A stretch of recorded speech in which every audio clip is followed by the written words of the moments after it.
Good afternoon, everybody. My name is Yusuf. Thank you for making it this afternoon to this talk. I know we have a full room. If you guys want to come over, it's a few spots here and there. OK. So, guys, we will be discussing to you today, myself, part of members of my team here, about Azure networking. And for some of you who have been following us, I don't have enough time in 1 hour to tell you about all of it and all the possible bells and whistles. So we're going to concentrate on a couple of things. Give you an overall idea of Azure networking, then spend some time on developer-focused features, if you will, specifically around monitoring, debugging, packet capture, and some of the new exciting container-based networking we've been doing as well. I'll give you an idea about the overall platform, and then many of us will be around for the rest of the event to answer any questions you may have. We also have a couple of demos, so my colleagues will join us on the stage, and we'll show you some specific things as well. OK? So 1 hour, give you a breadth-first view of the system with some depth in a couple of areas. OK? Very briefly, Azure, and actually, frankly, all of Microsoft runs on a global wide area network. We have one of the biggest WANs out there of anybody, to be quite frank. So when you are using Azure 365, for that matter, Hotmail or Bing, you're using our global network. Our global network spans the globe, to be honest. We're almost in every continent. We're not in Africa yet. We have 38 announced regions. And as you may know, a region in Azure is one or more buildings, one or more data centers. So when you go to the portal and say, place my application in so-and-so region, our software basically puts you in that place, which could be one of the buildings of that region. Importantly, from a networking perspective, we have this global backbone that connects everything together. There's some vanity number here, 1.6 miles of fiber. I'm not sure what the number really is. It's just huge. We own our own fiber in the US. We lease capacity throughout the globe. And we run our own IP network. What it means for you and your applications, when you are running in Azure, within Azure with a given region or between regions, you are running on our backbone.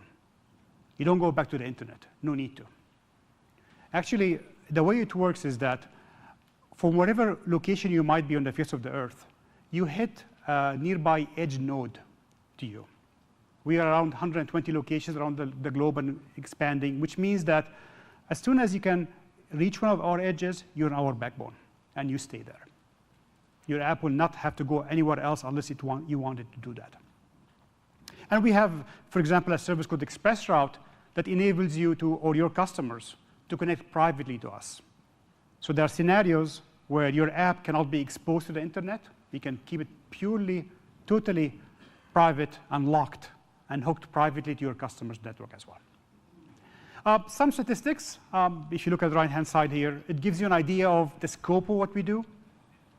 We have the multiple regions I mentioned. We have national clouds, as in Germany, China, and the US. We have many, many edge nodes out there where you connect to the network. Very importantly, we peer with thousands of ISPs around the globe, which, again, from your application's point of view, it means that the latency response from your customers, from your clients to your application is as fast as physically possible. There's always physics, always distance, but we're very, very close to you. And as I mentioned, we have a bunch of technologies in there. Again, all of this stuff we document like crazy, guys, publicly, academic papers, and the like. For the rest of the talk, I want to talk about more of what you see as a programmer, as somebody who's using the platform, over all this plumbing I just mentioned quickly. In a nutshell, when your application runs on Azure, you're running in what appears to you as your own data center, as your own virtual network. We actually have an object in the REST API called VNet, which is a virtual network. It's this thing that looks to you as if it's a physical network on premises. If you ever had to configure a network, a real network physically on premises in your lab or whatever, you know how difficult that can be. You have to find switches and wires and ACLs and talk to the IT guy, and it's quite complicated. In Azure, basically, you have a template. It's a JSON template. Now, we have tens of those pre-configured for you, which you can go change. Next slide will show you more about that. And the template describes what you want. It says something like this picture. I want a virtual network. In this example, it has 2 subnets. You can instantiate logically a load balancer. You can define internal load balancing, external load balancing. You can define that this part of my application has to be visible to the internet.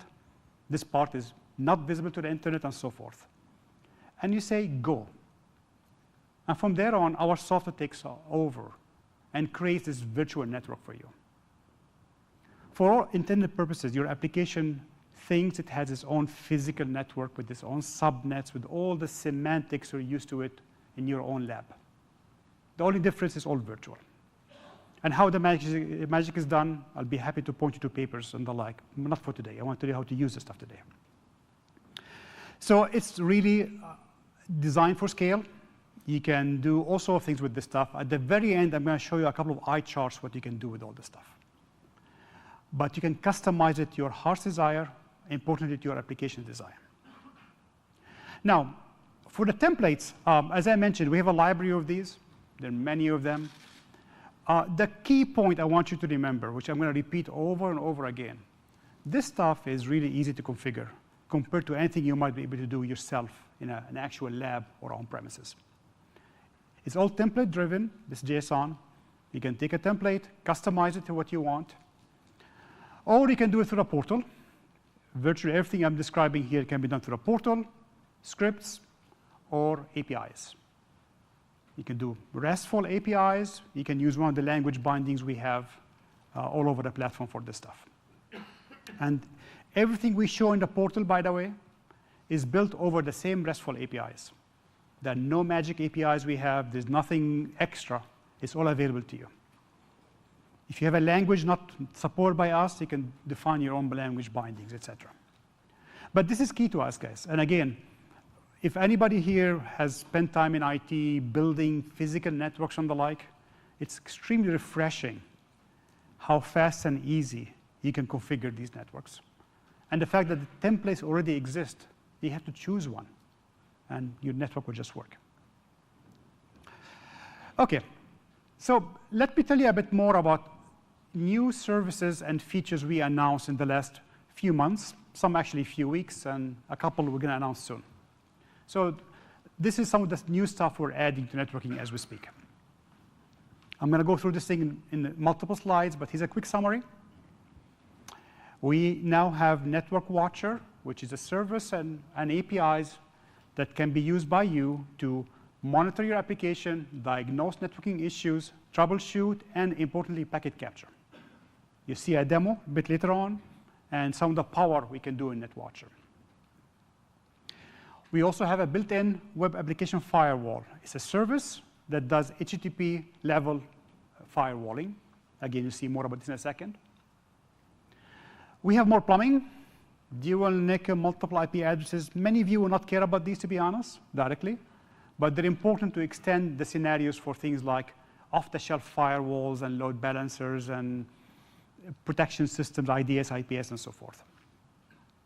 We also added to Traffic Manager the ability now to do geo-distributed services in Azure. I'll tell you more about this in a second. But basically, you can restrict where your application, your customers are going based on where they're coming from and so forth. All these are available now, fully supported, generally available. We also have in preview in a couple of weeks accelerated networking for Linux. In Geek Talk, it's SRIUV for networking, which means simply very, very fast networking. We also have Azure VNets for containers. And again, you'll see a demo of this and how we now extend virtually everything I'm discussing today. All the subnetting and IPs and load balancing, not just to VMs, but to containers too. And you'll see a demo of this stuff as well. OK? So I'm going to spend some time now going through each bullet in a couple of slides. And I'll stop. Somebody will come on stage, give you a demo of some of this stuff.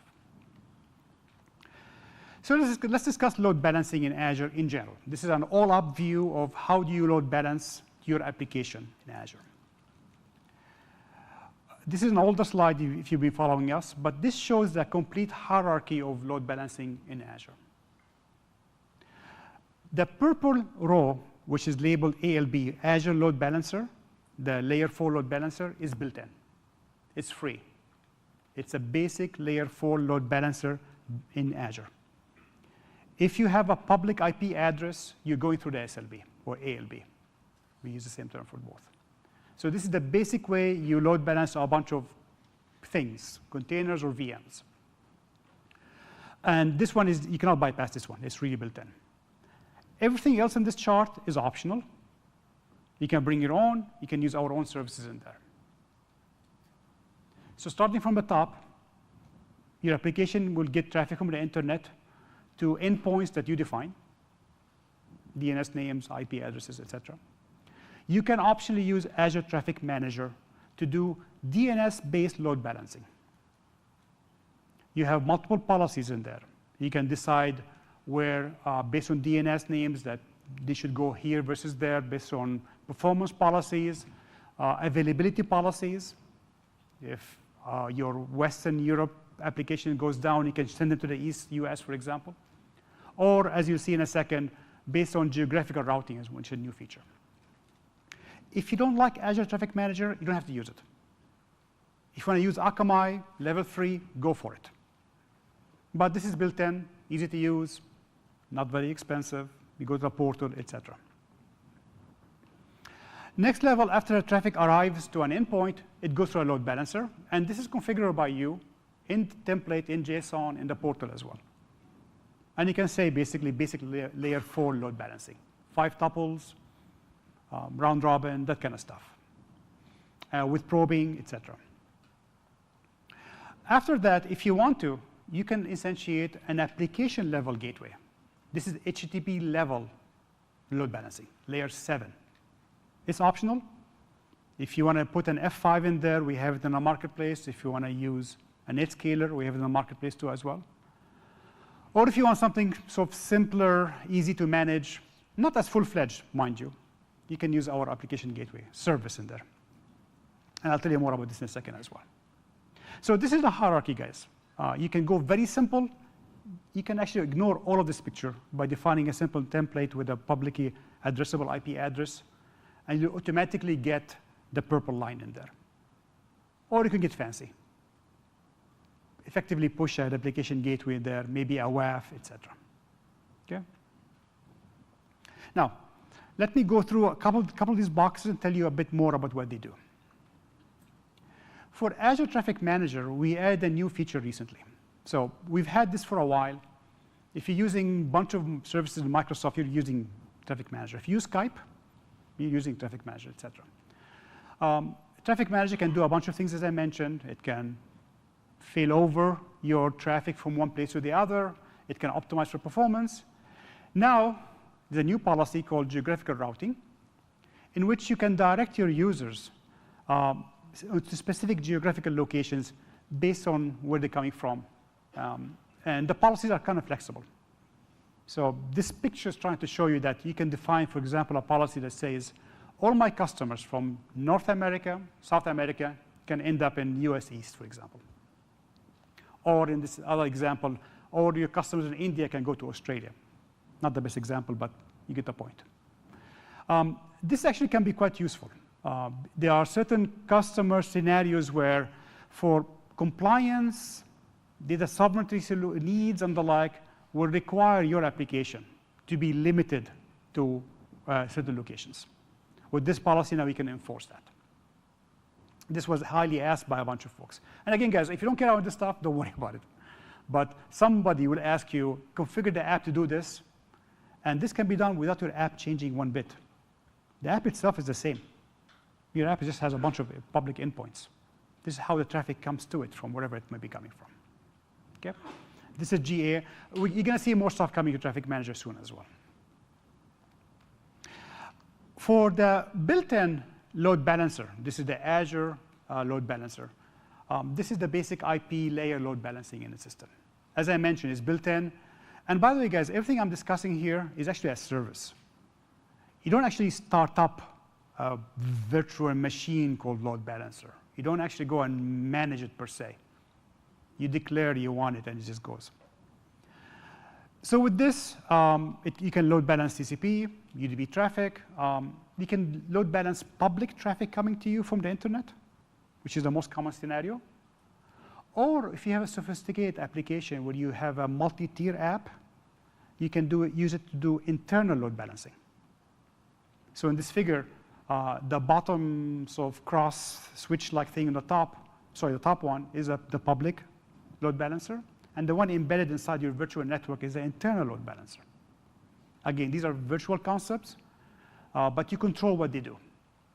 And again, as I mentioned, you just instantiate them. There's no startup configuration type of stuff.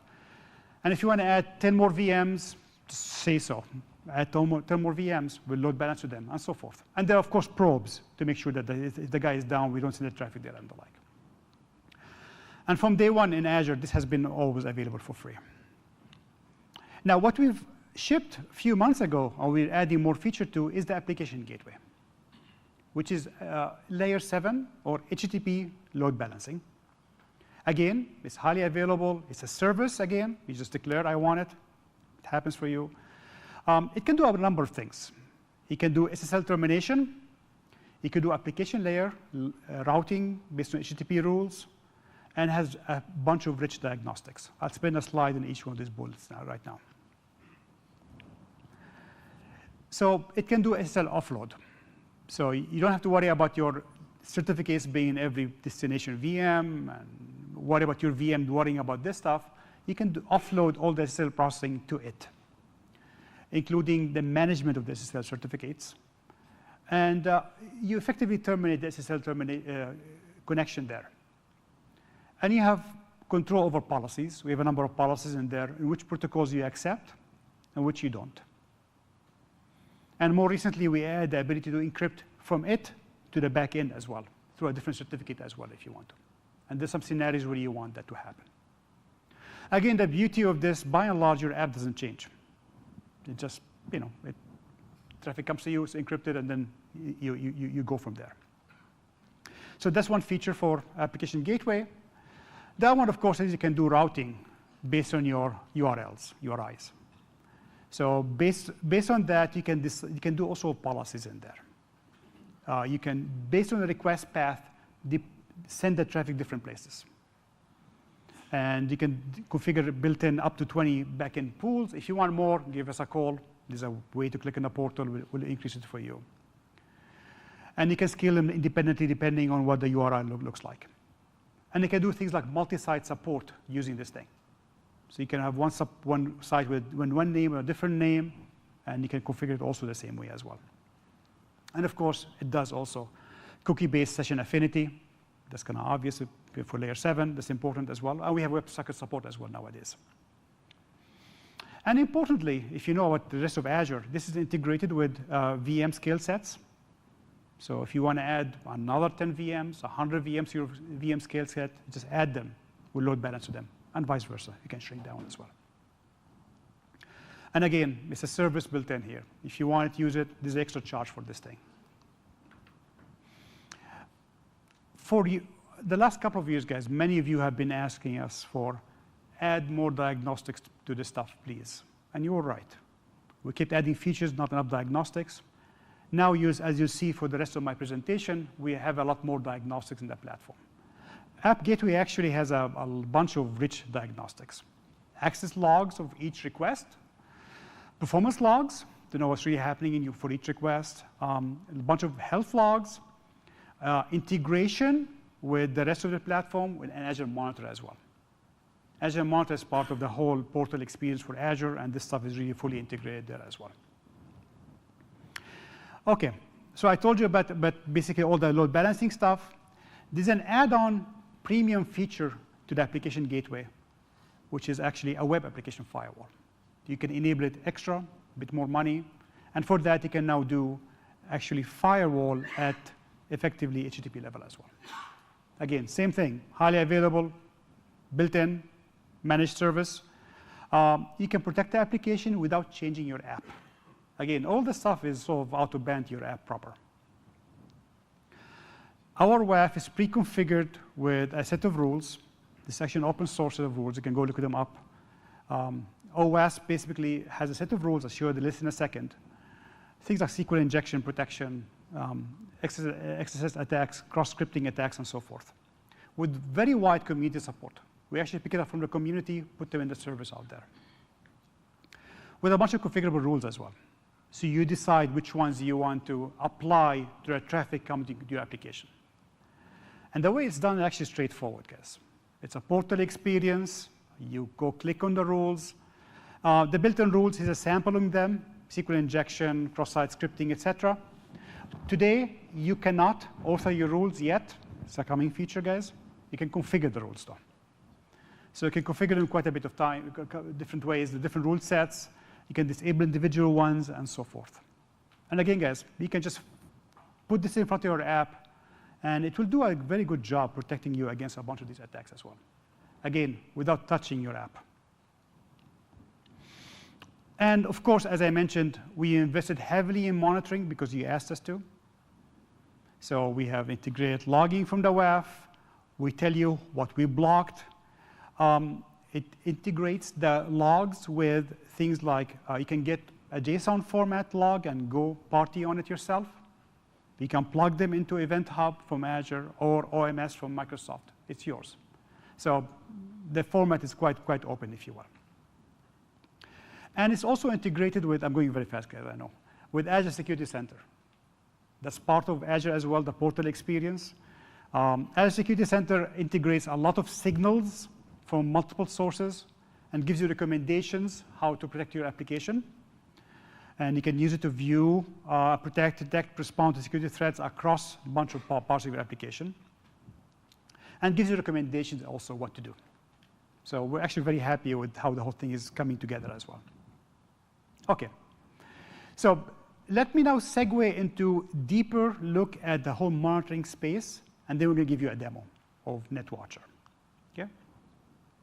So the whole space of network and debugging has been something that you asked us for. And the question typically is this, or like this. How do I know my service is really working well, generally speaking? Is it up and running? How much am I consuming? What do I need to add more or save money, do less? And for networking in particular, troubleshooting always been an issue. How do I know what my topology is? You'd be surprised. You get a template from somebody, you write some code, and you end up with some funky topology. And what are my packets? How can I do packet capture without touching every piece of code I have? Why can't I SSH into my VM? And is there a firewall in my way? And if so, is it blocking me? These are hard things to debug typically. So we invested in making it easy for you. So we have in Azure in general something called Resource Health, in which you can click on any resource you have and will tell you if it's healthy or not. And of course, networking resources are also included there as well. We also have Azure Monitor, which will give you metrics and alerts per resource. And many of the networking resources are integrated there as well. But we felt that from a networking perspective, we needed more. We needed more of an end-to-end view of your networking resources. So that's why we invested in Network Watcher. Network Watcher basically gives you end-to-end insight into your virtual network, if you will. And it has 3 pillars. It gives a topology view of your network. And trust me, once your app ends up being bigger and bigger and part of somebody else's app, the topology can get very complex. So you see a very nice picture of where things are. Has a bunch of diagnostic tools, and we're adding more, by the way. You can ask questions of, for this container or VM, what's the next hop? Where's it going? Because somebody may have done some routing thingy and it's going somewhere else. You can look at your network security groups. You may not care in the app, but somebody may have configured for you an NSG, which means it's like a network access control list. You cannot do this, you can do that. You can look at them as well. And you can do package capture. And I think we'll show a demo of package capture, correct? It's very easy, to be honest. You can click on a button, get a bunch of packets, and you go do stuff with them. You can also capture flow logs. What flow logs are, especially if you're asked to have a mechanism to make sure your application is compliant to whatever security rules you may have, it will capture all the information from network security groups and what is it blocking and not blocking. And this key can run this 24/7, get the logs, and give them to your favorite tool or security guy if you want. OK. So this stuff is shipping, is generally available in most regions at the moment, all the public regions. We're adding some new stuff. This will show up in a couple of weeks. So we have a new feature added, connectivity check. It's kind of neat, actually. You can take any VM or container you have in your application and say, can I get to this destination? Where destination could be another VM, some URI, or some DNS name. And we basically show you the network hops from here to there. And we'll do all the heavy lifting into figuring out why not and so forth. This stuff is available in preview a couple of weeks. PowerShell, SDK, CLI, and of course, by the time we go in GA, it will be in the portal as well. It's actually quite powerful, guys. Now, enough me talking. Let's show you a demo of Network Watcher. Is going to come over? Thanks.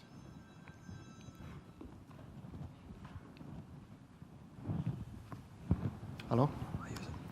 Excellent. 1 second.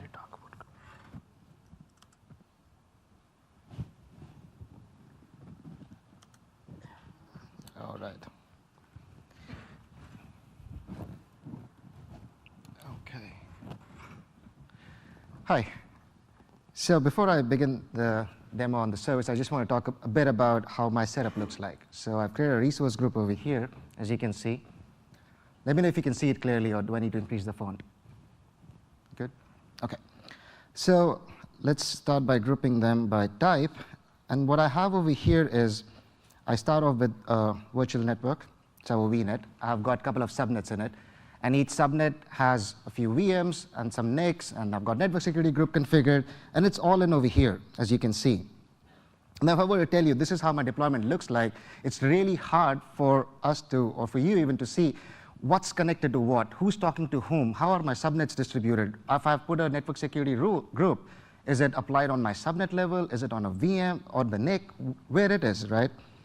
So that's one of the first things that we wanted to handle in Network Watcher. And this is the service interface. And it's available right now. And all you got to do is click topology. I'll pick the same subscription, go to my resource group. And let's select the VNet. And there you are. So this is how my topology looks like right now. I have a multi-tier VNet, and I have about 5 VNets. And it looks like I created a front-end subnet and didn't put anything in it, and it's just hanging over there. But I have an app subnet, as you can see. I have a firewall subnet, audit, and then finally the database. The interesting thing that you'll observe is that I've got an NSG that's applied onto my subnet level over here. And each of these VMs, as you see, there's a multi-tier app 0 VM that has got 2 NICs, and one of them has a public IP. So this gives an idea, a visual representation of how your topology looks like. And now it makes a lot more sense. As and when you add more resources to it, they'll just come up over there for you. So now you have the topology, you see it. But in reality, you want to log it into your VMs and you want to do some debugging. You want to understand what's happening. So you often RDP into your machines. And what ends up happening is, in some cases, there might be a network security group rule configured, and you just get a message, sorry, can't RDP. And then you're stuck over here to understand what's going on, right? So for that, we just built a handy tool for you, which is called IP Flow Verify. So let's go to the multi-tier app 0 VM again. What this does is, here you specify, I'm doing a TCP as my protocol. I select my protocol. I specify my direction, inbound or outbound. I say, OK, I want to go to 3389. For this, I give my local IP. And then I say, you know what, I don't know what my port is on my machine, but let's check. So now it's performing a synthetic check right now. It's looking at all the network security groups that are configured in the rules, and it'll tell you which rule will allow or deny this particular tuple for you. As in this case, the rule over here is RDP rule. So that's the rule that actually is saying, yes, the traffic is allowed. Now, if you really want to see what are all the rules that are applied onto your particular NIC, all you do is you can go to a group security view, wherein I'll pick up my resource again, the same one, on the same NIC. And then you will see what are my effective rules over there in one place. Not only that, you'll also see the order or the priority order in which those rules are being applied. So it gives you a very good sense of how these rules will be applied. And on top of that, it also tells you these are my default. Whenever I see a default prefix, that means these are the platform rules that have been created for you. And then you go into the user rule, these are the rules that have been defined. And if I just sort the priority, you see the RDP rule right there at 1 or 2. That was the one that you just saw, which was allowing the traffic. Had I marked it as deny, or somebody might have just misconfigured it and put deny, you won't be able to RDP into your box at that point. Right? So now, as we are here, let's take a look at, go back to our topology again. The other interesting thing is when you're debugging a problem or you're trying to understand what's happening in your system, you really want to know, okay, I'm talking from this VM over here, multi-tier app 0. I want to reach over to my DB subnet over here. And I have configured my firewall subnet, which is my virtual appliance, and I want all my traffic to be routed over here first. Okay, and then it should go somewhere else. If that's your configuration, or you just want to check what would be my next hop going forward from this particular location, you can go back over here into the next hop, select the same VM, and then I want to go to my backend subnet, which happens to be 10.1.4.4, and I validate that. This also comes in handy if there is a route black holing scenario that's happening. You don't know, you might have a misconfigured route, and all of a sudden all your traffic is going somewhere else, not destined to the place where it was actually intended to. And you would spend hours and hours trying to figure out what's happening in my system. But with this tool, you can just sit in Portal and it'll tell you. So this is 2.4 happens to be my firewall subnet over here, and there's a route that has been configured, and that's what's pushing all the traffic in that direction. So let's assume that you're finally able to RDP and you're into the VM, and in some cases you are debugging your applications, right? And one of the things that's interesting that you would require is wire data. So if you're trying to figure out, okay, I want to do some packet captures, I want to get the capture data and figure out what's happening.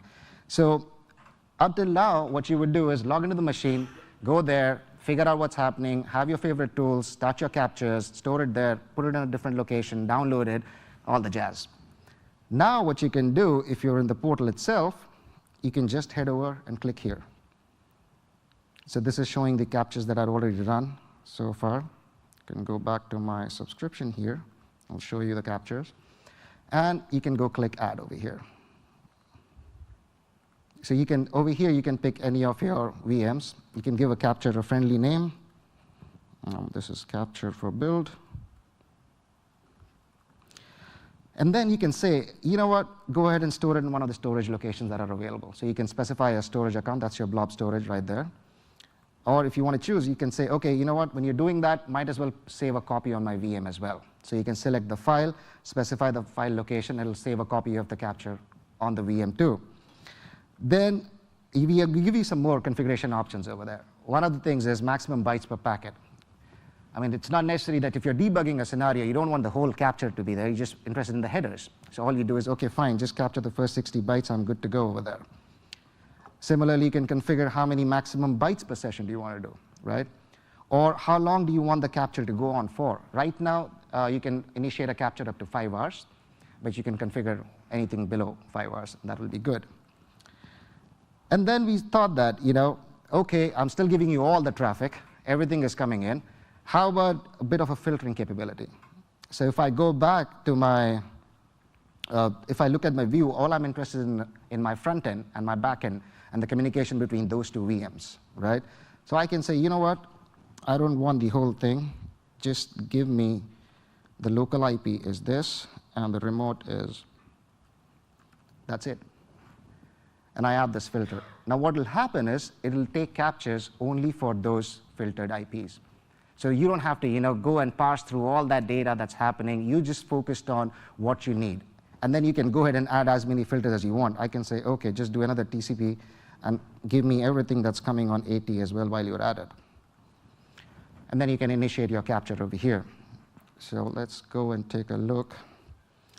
So here is one of the captures. Once it gets done, this was stored on your location. You can go click over here and then click download. It's as simple as that. And when you open the capture, it directly opened up in Wireshark. The reason being, all these captures are stored in a PCAP format. So all the tools that you've been using so far, either it could be Wireshark or anything else, it just is compatible. So now you have the data when you need it, and you can go ahead and start your investigations. So let's go back into the topology one more time.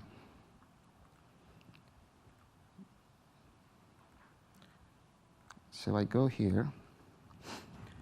Another scenario that, so these are all released features that are available in the service. There is a lot more. I would highly encourage you to go and check the other features. The other thing that we are working on right now is how can I understand if these 2 or 3 things are connected, or is my particular VM or the flow is there, I want to just make sure that everything that's coming over here into multi-tier app 0 is able to reach to my database subnet over here. Is it possible for me to get an understanding of how it can be done? And for that, we have released, that's in preview, a feature called as connectivity. So right now I can show you, this is the PowerShell that we have. So we've selected the same subscription. I have my source as multi-tier app 0 and the destination as database 0 over here. And then I can go ahead and try and check connectivity between these 2 endpoints. So this is my multi-tier app 0, and this is my database 0. I want to see if these 2 endpoints are connected or not. So this API takes a few minutes to run. So by the time it runs, I'll show you the one that I just ran before it started. It's the same thing. What it gives you is, first, the connection status. In this case, as you can observe, it says unreachable. We would also, if it was reachable in a scenario, we'll give you the average latency, the min latency, and the max. We also tell you how many probes we had sent to identify whether it was, a connection was good or not. And we also talk about how many probes failed over there. And then we get into a list of what we call as hops. Now what this is telling me over here is, let's go hop by hop.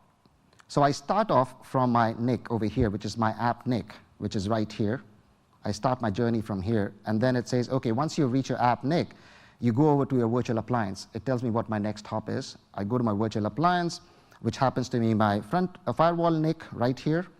And then my firewall, I go over to the next, which is my AU NIC, which happens to be my audit subnet NIC.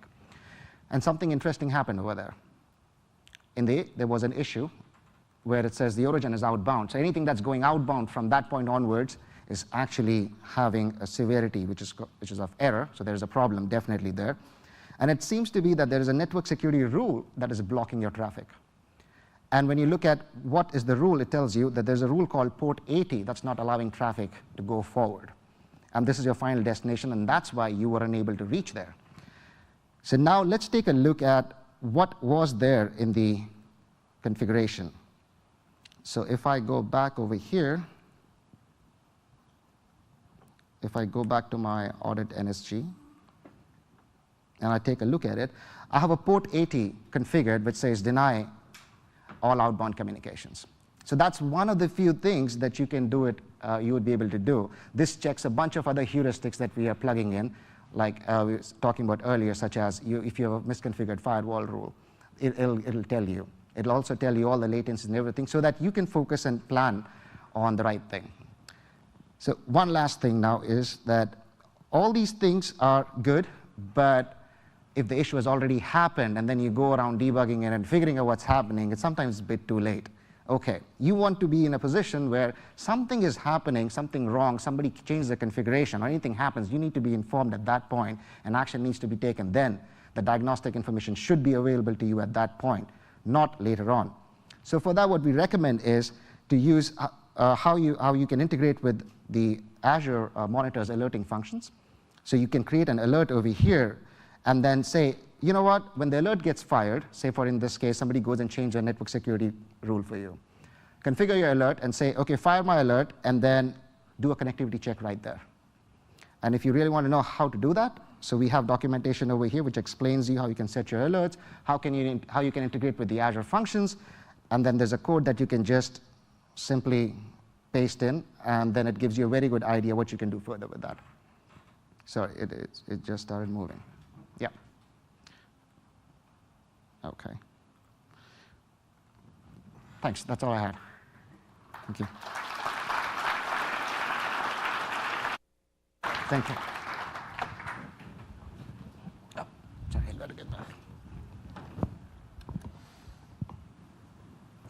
Thank you very much.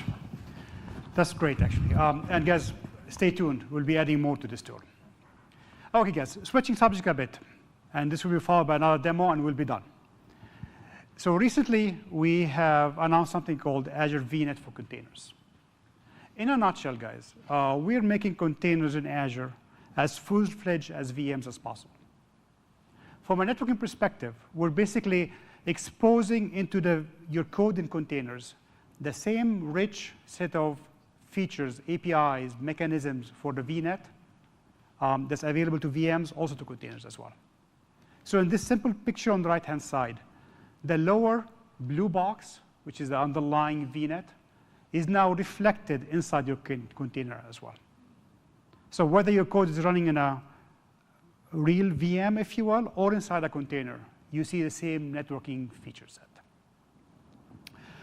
As you may know, we have something called Azure Container Service in Azure.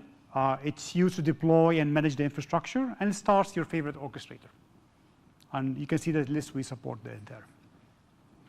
What Azure VNet containers do is allows you to run the same code, the same orchestrators, while exposing the VNet features for you. It's as simple as that, guys. So a bit more details here. You are basically connected to the same network as if your container is a VM as well. And you can do the full-fledged feature set we have in the platform to you guys. So for example, if you have very sophisticated topology with connectivity to on-premises, to ExpressRoute and VPNs and what have you, all this stuff just works. So if your code inside a container is connecting to, say, a machine on-premises, and somebody could connect your VPN to it, it will just work. The code will not change. And the way we've done this thing, to be honest, is that we have a way to plug into the containers, I'll show you in a second, such that the fidelity is quite high. And it's the same policies you apply, the same APIs you apply, regardless where your code may be running as well.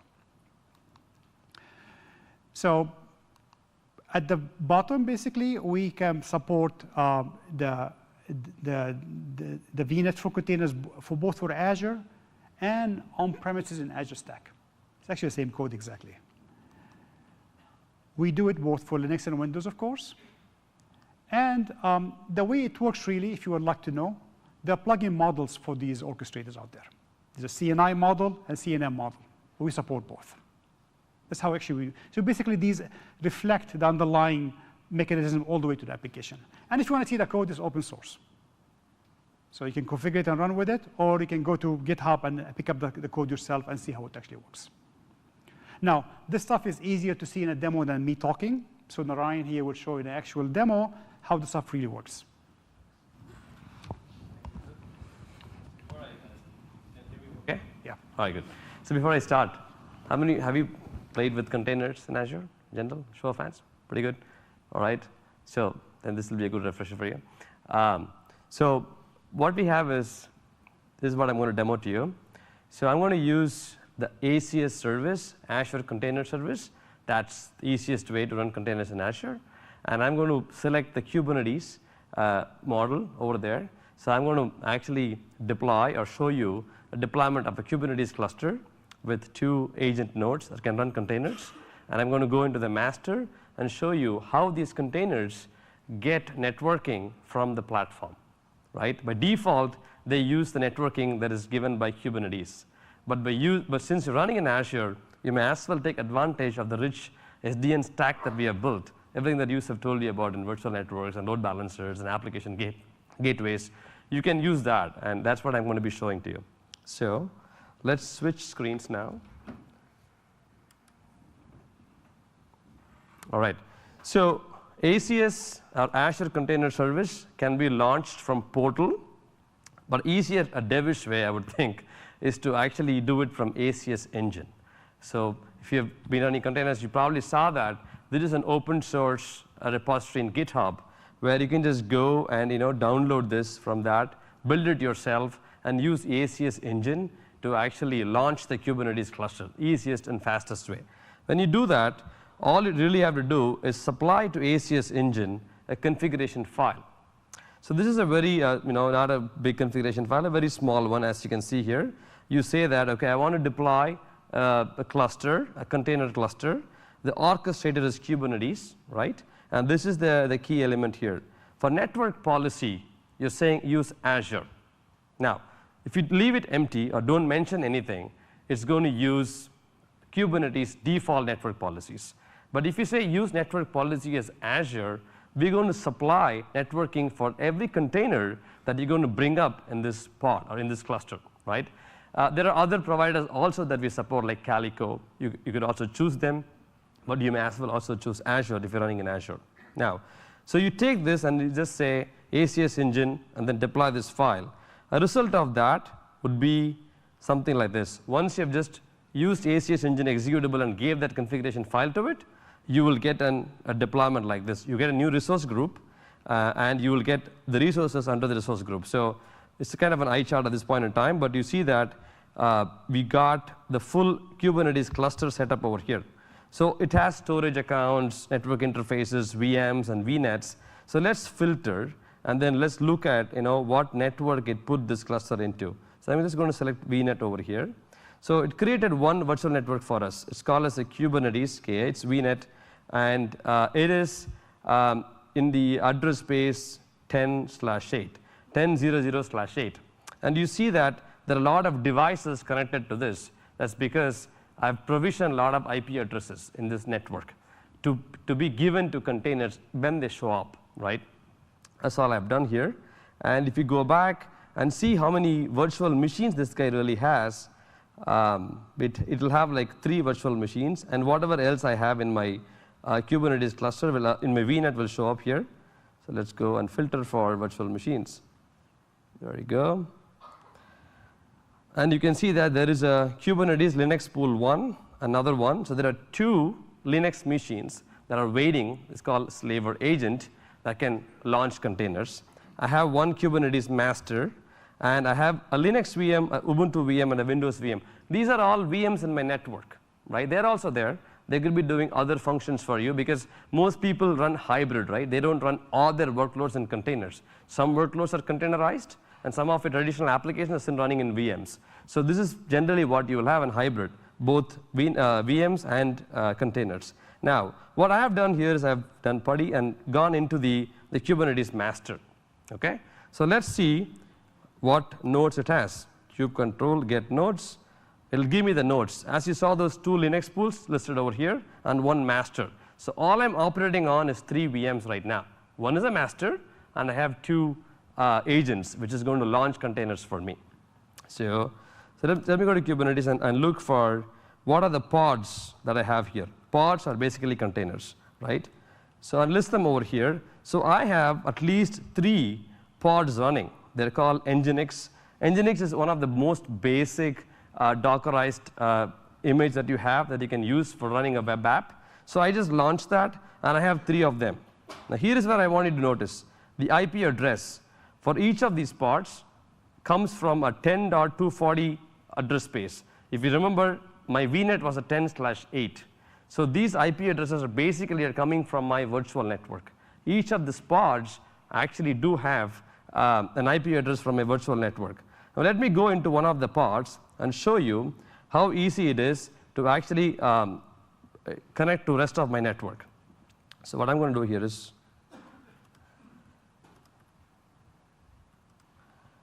okay, so, and then let me give a pod name. Let's go into this pod. Okay. Now I'm inside that particular container, or inside a particular pod. And let me just ping one of the other pods over here. So I went into the 10.240.166. So let me ping 10.240.0.49. Look at that. I'm able to ping it.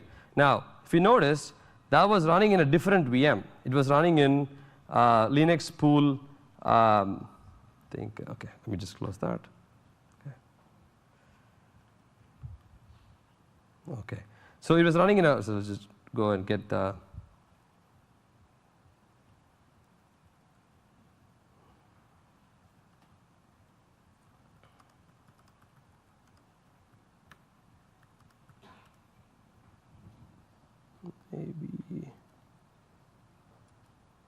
Okay, I'm here, and then that should now work. Yeah. So this was actually running in a different VM, different Linux pool, 0. So I was in 1.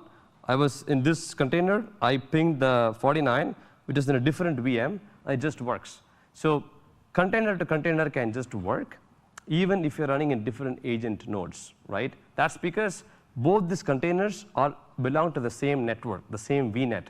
And within a virtual network, we have full connectivity. Now, to just prove the point, let's go back and pick up one of the other VMs, a Linux VM or Ubuntu VM. And those VMs actually have address space 10.10.10.4. So let me go into one of these containers again and ping a different VM in my VNet. I am able to ping a different VM. So this container right here has full connectivity to anything that is running in my virtual network. Now, in the interest of time, let me speed up my demo. What I'm going to show next is load balancing using our Azure load balancer, the one that ALB, the layer 4 TCP UDP load balancer that's built into a platform. Using that, I'm going to run an application on 2 containers and basically load balance across these containers. That's what I'm going to show you. So it's very easy to do that. So let me even kind of show you how to do it.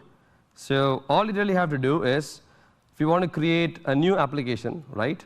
Let me say test LB, test ALB. That's my new app. And then I'm just using a Nginx image that is like standard, 3 replicas. I fire that off. So because I have to exit, I have to be in the master when I do that. Okay. And okay, so I have to retype that. Okay. And replace this with test ALB.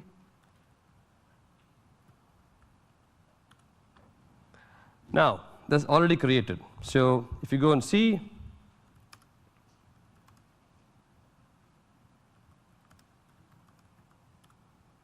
you see that extra 3 test ALB ones. There are 3 containers already launched and running, right? Now let me go and create a service. To do that, all I have to do is do this guy, kube control, expose deployment, test ALB. So all I'm saying is, expose this on port 80. Let's expose this to the world, right? So I'm creating a load balancer configuration. So now if you go and check kube control for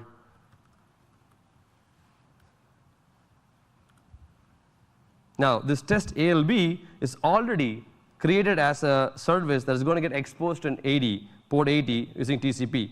Now you see that the external IP is none because I haven't gone to the Azure yet to ask for an IP address to publish this to the world. All I have done is created 3 containers and I created a configuration for load balancing. That's all I have done. But I have to get a public IP address and expose this to the world. Doing that is also very, very simple. You can do it within seconds. So what I'm going to do here is, all I have to do is do an edit on the test ALB configuration. And I go all the way back here. And then they say the type is a load balancer. So all I have to do here is say load balancer. All right, exit. Now if you go and check, it's say pending. Right now it's talking to Azure to go get a public IP address and expose it to the world. Now we don't have to wait for that because I have a very similar setup which I've done using the other 3 Nginx machines. So let me go and see exactly what I did. Let me see if that website is responding.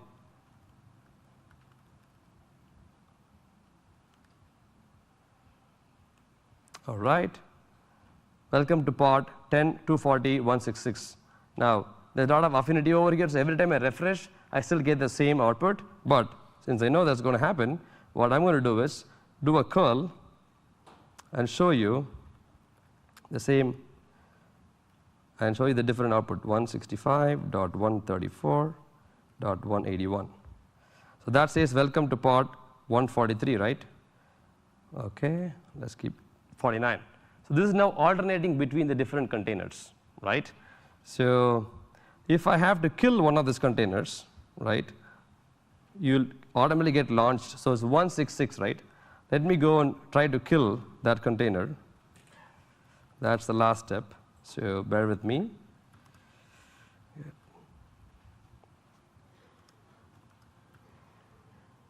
Okay. So 166 is this container. So let me just copy that. Okay. And I'm going to say delete pod. It's got deleted. So if I go back here and do a refresh, why do I get this? Because kube control automatically Kubernetes created a different container for me, and the default for that page, I have not changed it to do a custom output, so it just has a default welcome to Nginx page. So you see that even if containers are getting deleted on the background, your service continues to run and you can service. So that's using Azure's native SDN. Thanks.